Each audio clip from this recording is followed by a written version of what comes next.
ಇಲ್ಲಿರುವಂತಹ ಎಲ್ಲ ಮಾಧ್ಯಮ ಮಿತ್ರರಿಗೆ, ಎಲ್ಲ ನನ್ನ ಸ್ನೇಹಿತರಿಗೆ, ಹಾಗೆ ನಮ್ಮ ಈ ಸೂತ್ರಧಾರಿ ಸಿನಿಮಾ ಡೇಟ್ನ ಅನೌನ್ಸ್ ಮಾಡಿಕೊಟ್ಟಂತಹ ಪ್ರೊಡ್ಯೂಸರ್ಸ್ಗಳಾದ ಚೇತನ್ ಗೌಡ್ರಿಗೆ, ರಾಜೇಶ್ ಅವ್ರಿಗೆ, ಮುನೇಗೌಡ್ರಿಗೆ ತುಂಬ ಧನ್ಯವಾದಗಳು. Thank you so much.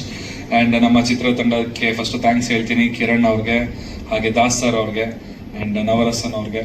3 ಜನನು ತ್ರಿಮೂರ್ತಿಗಳ ಥರ ತುಂಬ ಚೆನ್ನಾಗಿ ಸಿನಿಮಾನ ತೆರೆ ಮೇಲೆ ತರೋಕ್ಕೆ ತುಂಬ ಪ್ರಯತ್ನ ಪಟ್ಟು ತುಂಬ ಕಷ್ಟಪಟ್ಟಿದ್ದಾರೆ ಅಂತಲೇ ಹೇಳಕ್ಕೆ ಇಷ್ಟಪಡ್ತೀನಿ. ಆ್ಯಂಡ್ ನನಗೆ ಈ ಒಂದು ಸೂತ್ರಧಾರಿ ಸಿನಿಮಾದಲ್ಲಿ ಲೀಡ್ ಆ್ಯಕ್ಟರ್ ಆಗಿ ನನ್ನ ಚೂಸ್ ಮಾಡಿದ್ದಕ್ಕೂ ಕೂಡ ತುಂಬ ಧನ್ಯವಾದಗಳು. Thank you so much. And Apoorva ಅವ್ರಿಗೂ ತುಂಬ ಥ್ಯಾಂಕ್ಸ್, ನನ್ನ ಜೊತೆ ಕೋ ಆರ್ಟಿಸ್ಟ್ ಆಗಿ ಆ್ಯಕ್ಟ್ ಮಾಡೋಕ್ಕೆ ಒಪ್ಕೊಂಡಿದ್ದಕ್ಕೆ. ಬಿಕಾಸ್ ನನ್ನ ಡೆಬ್ಯೂ ಮೂವಿ ಆಗಿತ್ತು. ಅವ್ರು ಆಲ್ರೆಡಿ 2-3 ಸಿನಿಮಾ ಆ್ಯಕ್ಟ್ ಮಾಡಿದ್ರು. ಒಬ್ಬ ಹೊಸ ಹುಡುಗನ ಜೊತೆ ಆ್ಯಕ್ಟ್ ಮಾಡೋದಕ್ಕೆ ತುಂಬ ಥ್ಯಾಂಕ್ಸ್. ಆ್ಯಂಡ್ ಸಂಜನಾ ಅವ್ರಿಗೂ thank you so much. Dash song actually ನನಗೂ ಪರ್ಸ್ನಲ್ ಫೇವ್ರೆಟ್ ಸಾಂಗ್ ಅದು. ಹಾಡಲ್ಲಿ ತುಂಬ ಚೆನ್ನಾಗಿ ಕಾಣಿಸ್ಕೊಂಡಿದ್ದೀರಾ, ತುಂಬ ಚೆನ್ನಾಗಿ ಡ್ಯಾನ್ಸ್ ಮಾಡಿದ್ದೀರಾ. ಆ್ಯಂಡ್ ಹಾಡು ತುಂಬ ಜನಕ್ಕೆ ರೀಚ್ ಆಗಿದೆ ಅಂತಂದರೆ ಅದರಲ್ಲಿ ನೀವು ತುಂಬ ಚೆನ್ನಾಗಿ ಕಾಣಿಸಿದ್ರೆ ಅದು ಒಂದು ರೀಸನ್. ಆ್ಯಂಡ್ ಮತ್ತೆ ಹೇಳ್ಬೇಕಂತ ಹೇಳಿದ್ರೆ ಮೇ 9ನೇ ತಾರೀಕು. ಸೊ ಅದೇ ತುಂಬ ದೊಡ್ಡ ವಿಷಯ. ಇವತ್ತಿನ ಮೇನ್ ಉದ್ದೇಶ, ನಾವು ಇವತ್ತು ಈ ಪ್ರೆಸ್ ಮೀಟ್ ಕರೆದಿರುವಂಥ ಕಾರಣ, ಸೂತ್ರಧಾರಿ ಸಿನಿಮಾ ಕರ್ನಾಟಕ ರಾಜ್ಯಾದ್ಯಂತ ಮೇ 9ನೇ ತಾರೀಕು ರಿಲೀಸ್ ಆಗ್ತಾ ಇದೆ. ನನ್ನ ಮೊದಲನೇ ಸಿನಿಮಾ ಇದು ಆ್ಯಸ್ ಎ ಲೀಡ್ ಆ್ಯಕ್ಟರ್ ಆಗಿ. ಇಷ್ಟು ದಿನ ನನಗೆ ಸಪೋರ್ಟ್ ಮಾಡಿದ್ದೀರಾ, ನಾನು ಮಾಡಿರೋ ಹಾಡುಗಳನ್ನೆಲ್ಲ ಕೇಳಿದ್ದೀರಾ, ಇಷ್ಟಪಟ್ಟಿದ್ದೀರಾ. ಸೊ ಇವಾಗ ನನ್ನ ಹೊಸ ಪ್ರಯತ್ನ, ಒಂದು ಲೀಡ್ ಆ್ಯಕ್ಟರ್ ಆಗಿ ನಿಮ್ಮ ಮುಂದೆ ತೆರೆ ಮೇಲೆ ಬರ್ತಾ ಇದ್ದೀನಿ. ದಯವಿಟ್ಟು ಎಲ್ಲ ಥಿಯೇಟರ್ಗೆ ಬಂದು ಸಿನಿಮಾ ನೋಡಿ ನಿಮ್ಮ ಚಂದನ್ ಶೆಟ್ಟಿನ ಸಪೋರ್ಟ್ ಮಾಡಿ ಅಂತ ಕೇಳ್ಕೊಳ್ತೀನಿ.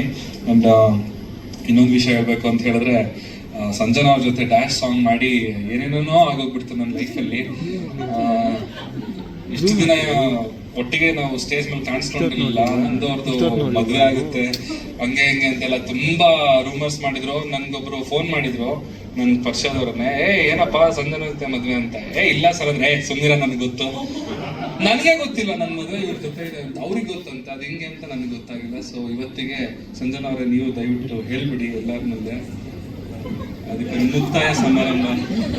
ಅಫ್ಕೋರ್ಸ್ ಇದೊಂದು ಕ್ಲಾರಿಫಿಕೇಶನ್ ಕೊಡ್ಬೇಕಿತ್ತು. ಇದು ಮೀಡಿಯಾದಲ್ಲಿ, ಇಂಡಸ್ಟ್ರಿ ಅಲ್ಲದೆ ಫ್ಯಾಮಿಲೀಸ್ ಕಡೆಯಿಂದನೂ ಎಲ್ಲ ಪ್ರೆಷರ್ ಆಗೋಕ್ಕೆ ಕ್ವೆಶನ್ಸ್ ಬರಕ್ ಸ್ಟಾರ್ಟ್ ಆಗ್ಬಿಟ್ಟಿತ್ತು. But his more like a friend or his more like a brother to me. So it's very genuine,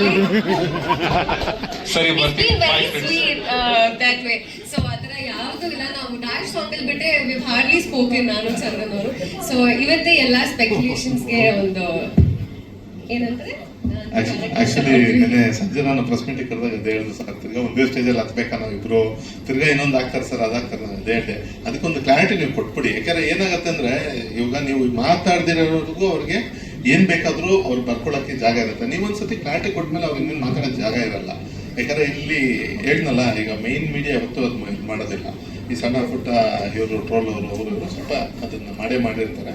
but ನೀವು ಕ್ಲಾರಿಟಿ ಕೊಟ್ಟ ಮೇಲೆ ಅದು ನನಗೆ ಎಂಡ್ ಆಗುತ್ತೆ ಅಷ್ಟೇ. Okay friends, bye.